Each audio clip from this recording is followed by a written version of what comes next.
¿Qué tal, Elon Muskianos? Me llamo Isma. Bienvenidas y bienvenidos al canal. En este vídeo os traigo información tan jugosa que va a activar la sinapsis de vuestro cerebro para poneros las neuronas en órbita. Hoy vamos a hablar, como no podía ser de otra forma, de la estrella mediática de las últimas semanas, la primera nave tripulada de SpaceX, la Crew Dragon. Y es que es casi una herejía no haberle dedicado aún un monográfico a este vehículo, destinado sin duda a hacer historia. Bien, reclinad al respaldo del sofá, palomitas o pipas a mano, o ambas cosas, ojos y mente abierta, y vamos a ello.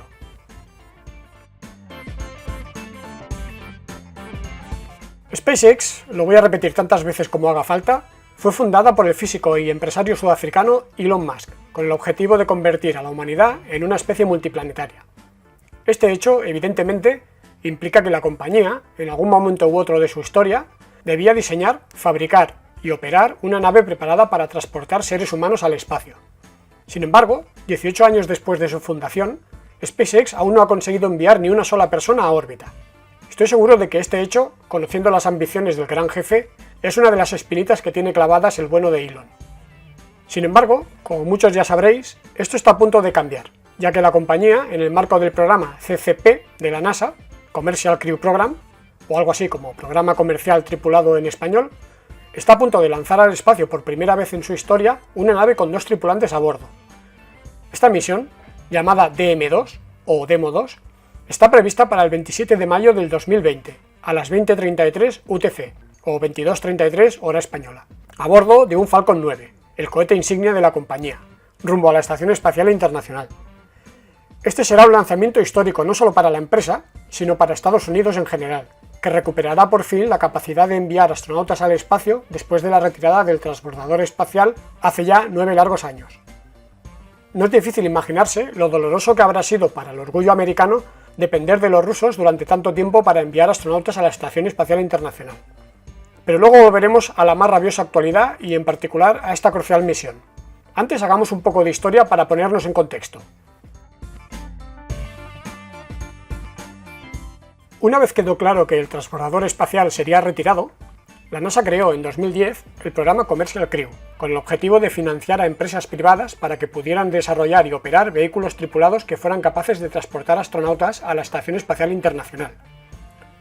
Este programa constó de 4 fases entre los años 2010 y 2014, en las cuales se fueron financiando diferentes empresas con el objetivo de que avanzaran en los diseños y las tecnologías necesarias para la construcción de las nuevas cápsulas tripuladas americanas.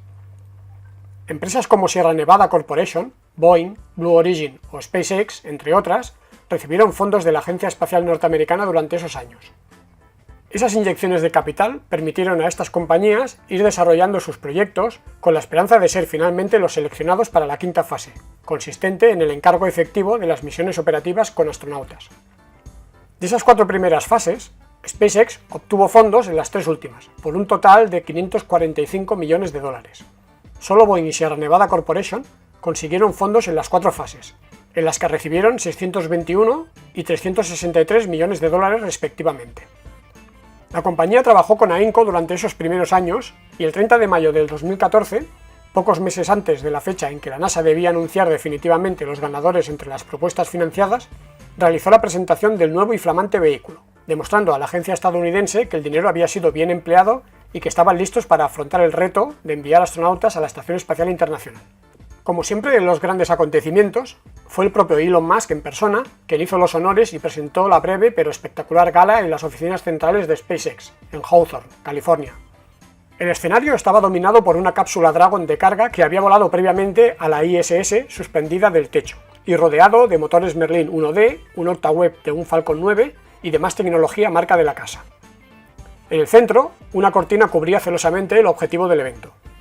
De hecho, era muy apropiado realizar la presentación a la sombra de una cápsula Dragon, ya que la Dragon 2, o Crew Dragon, era una evolución de la misma en la que, según palabras del propio Elon Musk, habían llegado un paso más allá y llevado la tecnología en lo referente a cápsulas tripuladas al siguiente nivel. Tras una cuenta atrás muy efectista, se descubrió la nueva joya de la compañía entre los vítores y aplausos de la entregada audiencia. Elon empezó contando que la cápsula podría aterrizar verticalmente en tierra firme mediante retropropulsión, con una precisión de un helicóptero, y que montaría un escudo térmico de ablación mejorado de tercera generación. También podría mantener con vida hasta 7 astronautas durante varios días en el espacio de forma autónoma y atracar sin necesidad de intervención humana en la Estación Espacial Internacional. Todo esto lo ilustró con una corta pero espectacular animación en la que destacaba el aterrizaje mediante retrocohetes en tierra firme, algo nunca antes propuesto para un vehículo espacial tripulado, ya que siempre se había optado por el uso de los tradicionales paracaídas. Esto implicaba que había que incorporar a la cápsula un tren de aterrizaje, en este caso 4 pequeñas patas que se desplegaban poco antes de tocar tierra. Aún así, la nave equiparía paracaídas, igual que su hermana pequeña Dragon 1, que entrarían en acción si se detectaba alguna anomalía en los motores y había que recurrir al plan B. Por supuesto, siguiendo la filosofía de SpaceX, la nave podría ser reutilizada varias veces de forma rápida y fiable. Uno de los componentes estrella de la cápsula eran precisamente los 8 motores Super Draco montados en 4 pares en el propio chasis de la nave y destinados a realizar el aterrizaje propulsivo. Cada uno de estos motores tendría un empuje de 71 kN, una novena parte del empuje de un motor Merlin 1D, y según la compañía, se trataba del primer motor cohete impreso en 3D de la historia.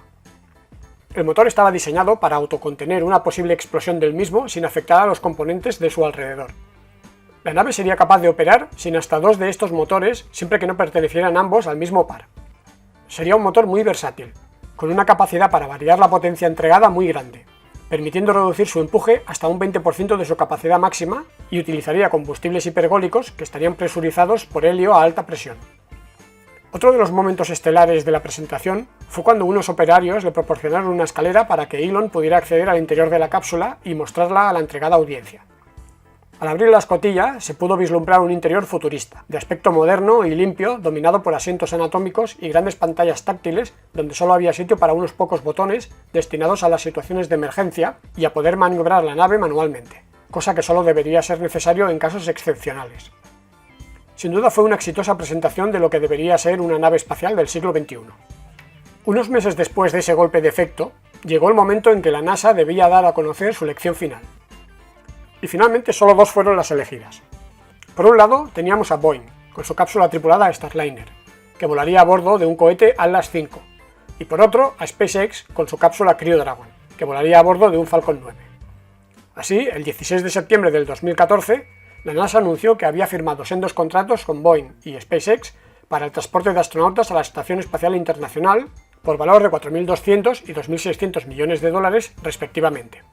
Sierra Nevada Corporation, con su nave Dream Chaser, se quedó finalmente fuera.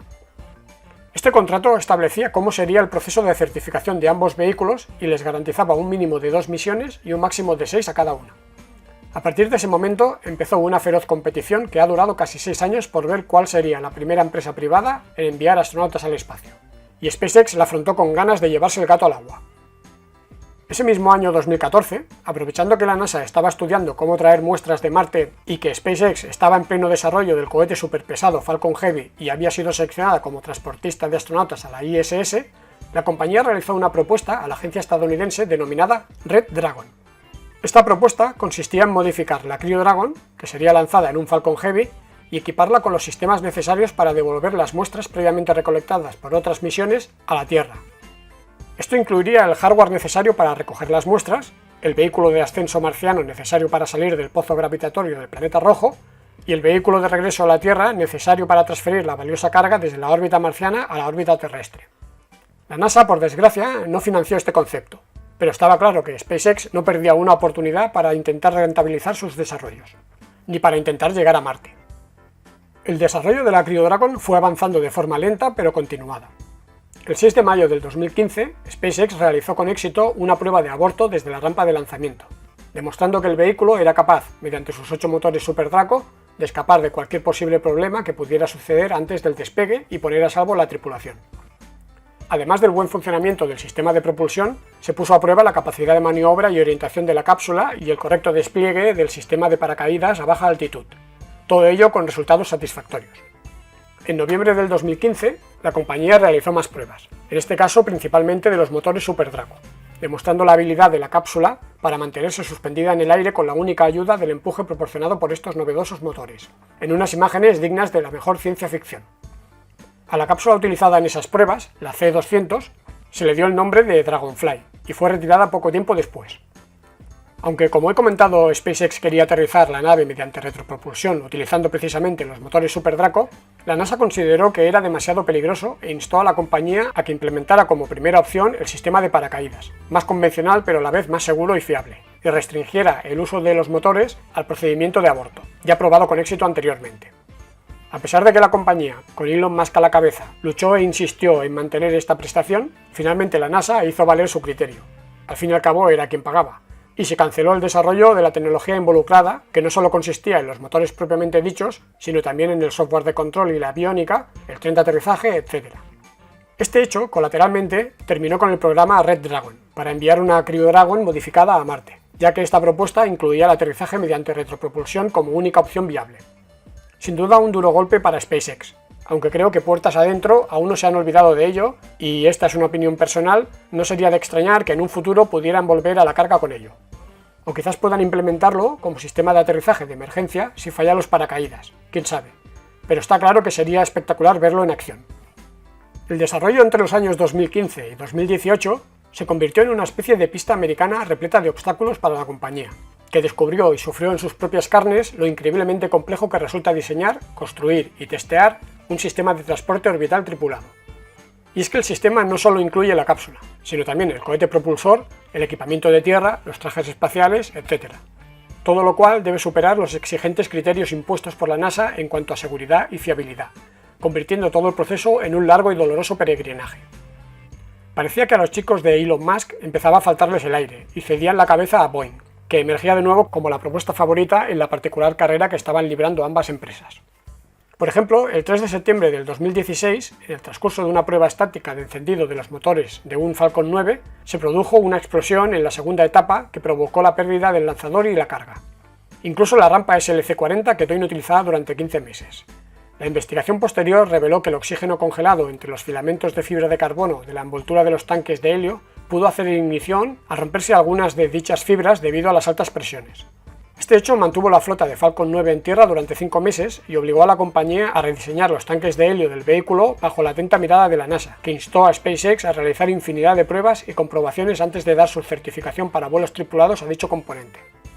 Incluso el procedimiento de carga de combustible en el cohete tuvo que obtener el visto bueno de la agencia norteamericana, que era muy reticente a permitir la carga del propelente en los depósitos con los astronautas ya a bordo de la cápsula como quería SpaceX. Finalmente, tras numerosas pruebas e informes, se aprobó el proceso según el cual primero se llenarían los depósitos de helio a alta presión y a continuación la tripulación embarcaría en la nave unas 2 horas antes del despegue, tras lo cual el equipo de tierra se retiraría hacia un lugar seguro a una distancia prudencial. El sistema de aborto sería activado unos 40 minutos antes del lanzamiento y unos minutos después empezaría el llenado de los depósitos de combustible superenfriado, tanto queroseno RP1 como oxígeno líquidos, que terminaría pocos minutos antes del lanzamiento. A todo esto hay que añadir que SpaceX se encontró con más problemas de los previstos en relación al sistema de paracaídas, lo que les obligó, según el propio Elon Musk, a impulsar el estado del arte en esta materia a niveles nunca antes alcanzados. El sistema de 4 paracaídas tuvo que ser rediseñado para cumplir, de nuevo, las exigencias de la NASA y fueron precisas innumerables pruebas para conseguir el visto bueno de la Agencia Espacial Estadounidense. Sin embargo, a pesar de todos esos imprevistos, la compañía trabajó sin descanso para recuperar el liderato que parecía haber perdido a manos de Boeing y su Starliner y se plantó en 2019 con energías renovadas.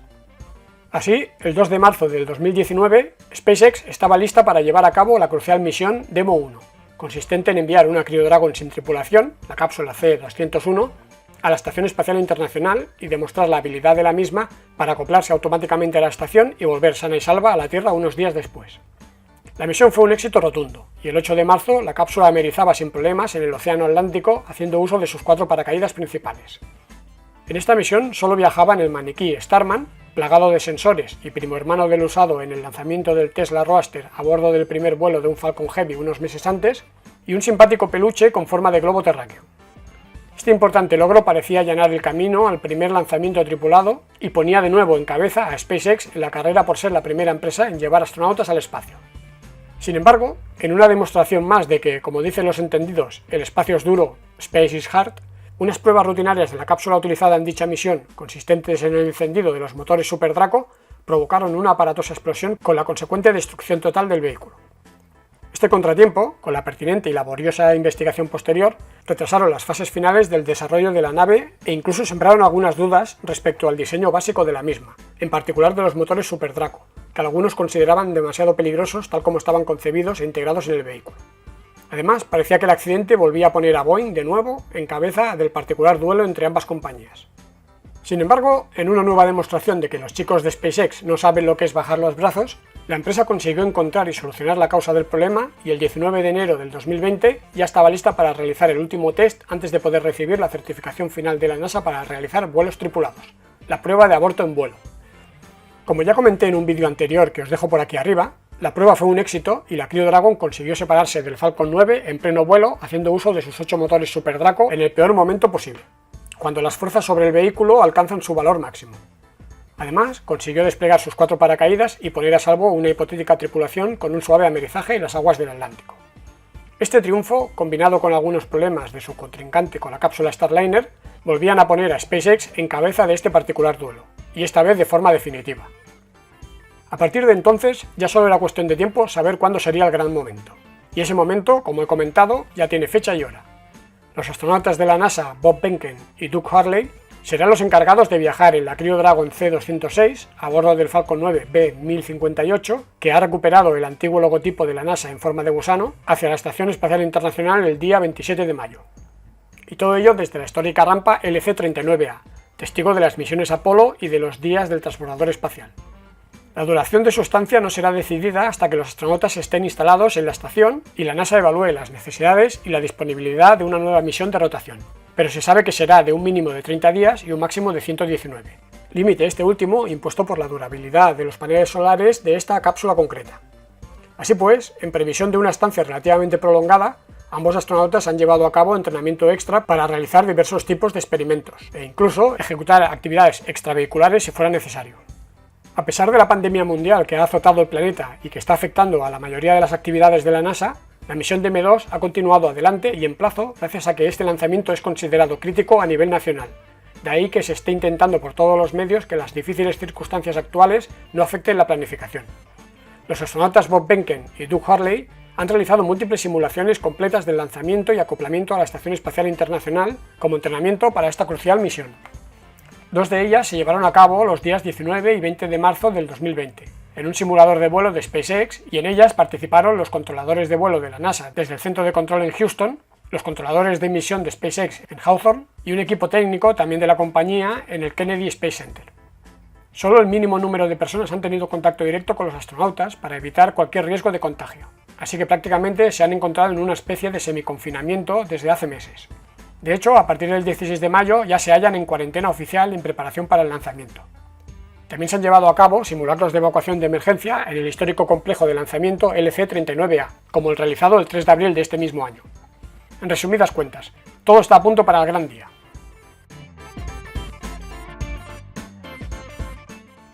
Hagamos ahora un repaso a las especificaciones técnicas más importantes del vehículo. La Crew Dragon es un vehículo de 4 metros de diámetro y 8,1 metros de altura, o longitud, según se mire, contando el maletero o trunk en inglés. El volumen de la zona presurizada es de 9,3 metros cúbicos, mientras que el de la zona no presurizada es de 12,1 metros cúbicos. Tiene capacidad para transportar hasta 7 astronautas, aunque la NASA usará un máximo de 4 plazas para sus misiones. Su capacidad de carga a órbita es de 6 toneladas y puede transportar de vuelta a la Tierra hasta 3 toneladas. Como he comentado previamente, monta 8 motores Super Draco dispuestos en 4 parejas alrededor del vehículo integrados en el chasis. La nave puede mantenerse hasta una semana en el espacio de forma autónoma y hasta 210 días acoplada a la Estación Espacial Internacional. Para maniobrar en órbita, la nave incorpora, al igual que su hermana menor, 18 motores Draco hipergólicos de 400 N de empuje, presurizados con helio. El vehículo utiliza un sistema de aterrizaje con 4 paracaídas de última generación denominado MK3 y un escudo ablativo protector de tercera generación Pika-X a base de losetas térmicas que la protege de las altas temperaturas que se alcanzan en la reentrada atmosférica a alta velocidad. El maletero, o trunk en inglés, contiene los paneles solares y unos alerones que aportan estabilidad en el caso de un aborto en la plataforma o en vuelo. Pero al margen de todos estos detalles técnicos, lo que más llama la atención es el aspecto futurista, con unas enormes pantallas táctiles y la ausencia casi total de botones físicos. Todo ello muy lejos de los paneles de mando tradicionales que podemos encontrar en otras naves o en los aviones actuales. Y es que si algo no le falta a SpaceX es estilo. Una vez que han quedado claras las capacidades de la Crew Dragon y que se vislumbra la entrada en servicio de este vehículo, han empezado a salirle muchas novias. Por ejemplo, una noticia que ha hecho correr ríos de tinta ha sido el anuncio por parte de la empresa Space Adventures de que había llegado a un acuerdo con SpaceX para enviar turistas al espacio en esta nave. La empresa ya fue la encargada de gestionar los viajes de los primeros turistas a la Estación Espacial Internacional en naves Soyuz rusas. Recordad el famoso Denis Tito. Así que no parece tratarse de uno de esos proyectos fantasiosos que acaban en el fondo de la papelera. Por otro lado, el 5 de marzo del 2020, la empresa Axiom Space, conocida por su proyecto para crear la primera estación espacial privada en órbita baja de la historia, anunció que ha firmado un contrato con SpaceX para enviar astronautas a la Estación Espacial Internacional, también en la cápsula de la compañía, a finales de 2021 o principios de 2022. La misión tendría una duración de unos 10 días, de los cuales 2 de ellos serían en tránsito, uno de ida y uno de vuelta. En esta primera misión, y digo primera porque la empresa espera poder realizar un par de misiones por año, viajarían 4 personas, 3 de ellas turistas, que deberán desembolsar una cantidad de dinero sin determinar, aunque se intuye que nada despreciable, y la otra un astronauta profesional formado por la propia empresa. Parece que estamos ante, ahora sí, los inicios del turismo espacial, aunque me temo que por el momento solo para los bolsillos más pudientes. Y hablando de bolsillos pudientes, el propio Jim Bridenstine, máximo responsable de la NASA, confirmó mediante un tuit el interés de Tom Cruise para viajar a la Estación Espacial Internacional a bordo de la Crew Dragon y bajo supervisión de la Agencia Espacial Norteamericana para filmar la primera película en el espacio. Esa sí que será una verdadera misión imposible. Más allá del horizonte del 27 de mayo del 2020, el 31 de marzo se hicieron públicos los nombres de los 2 astronautas que acompañarán a Victor Glover y Michael Hopkins en la misión USCV-1, prevista para finales de este año. La primera de las teóricas 6 misiones operacionales a la Estación Espacial Internacional adjudicadas a SpaceX en el contrato firmado en 2014. Por un lado tenemos al astronauta japonés Soichi Noguchi, de la agencia espacial japonesa JAXA, y por otro a la astronauta Shannon Walker, de la NASA. Hay que recordar que, a diferencia de la misión Demo 2, la misión USCV-1 o CRIO-1 será la primera misión operacional a la Estación Espacial Internacional, lo que significa que en la misma viajarán astronautas que formarán parte de la tripulación oficial de la estación. Esta será la primera misión espacial de Victor Glover, la segunda de Michael Hopkins y Shannon Walker y la tercera de Soichi Noguchi. Así pues, si la misión Demo 2 va bien, quizá este año veamos 2 misiones tripuladas de la Crew Dragon, la segunda de las cuales con 4 astronautas a bordo de los teóricos 7 que es capaz de alojar esta nave. Curiosamente, esta segunda misión tripulada quizás coincida con la repetición de la misión sin tripulación de la Starliner de Boeing, ya que la empresa ha anunciado que repetirá el vuelo a finales de año para poder completar las pruebas y evaluar el correcto rendimiento de la nave. La primera misión no tripulada de este vehículo tuvo problemas en su primer intento, en diciembre de 2019, y no pudo alcanzar sus objetivos, principalmente el de acoplarse a la Estación Espacial Internacional. Así pues, podría ser la primera vez que coincidan en el espacio las cápsulas de SpaceX y Boeing. Como veis, parece que el futuro de la Crew Dragon y, en general, de la empresa de Elon Musk es brillante. La misión del 27 de mayo pondrá a la compañía en el Olimpo de las empresas aeroespaciales, a la altura de los grandes de la industria estadounidense como Boeing, Lockheed Martin, Northrop Grumman o la propia NASA. Hay que recordar que solo 3 países en la historia de la humanidad han sido capaces de llevar personas al espacio: Estados Unidos, Rusia y China, y SpaceX va a ser la primera empresa privada en conseguirlo. Además, los chicos de SpaceX parece que no tienen intención de detenerse allí, a juzgar por lo que estamos viendo en Boca Chica, Texas. Pero eso es otra historia y debe ser explicada quizá en otro momento. Por lo pronto, disfrutemos de nuevo de los lanzamientos de astronautas a bordo de naves norteamericanas desde suelo norteamericano después de tantos años. Cada vez somos más raritos en el canal, así que infinitas gracias por estar ahí y por ver mis vídeos. Seguid comentando, proponiendo, opinando. Me encanta leer los comentarios e intento contestarlos todos, incluso los críticos. Si os ha gustado el vídeo, dadle un like, que es gratis, y no dudéis en compartirlo con todo aquel rarito que tengáis a mano, o con todo aquel al que queráis atraer al lado oscuro. Ah, y daos una vuelta por el servidor de Discord. Os dejo por aquí el enlace. Está lleno de raritos como nosotros. Adiós.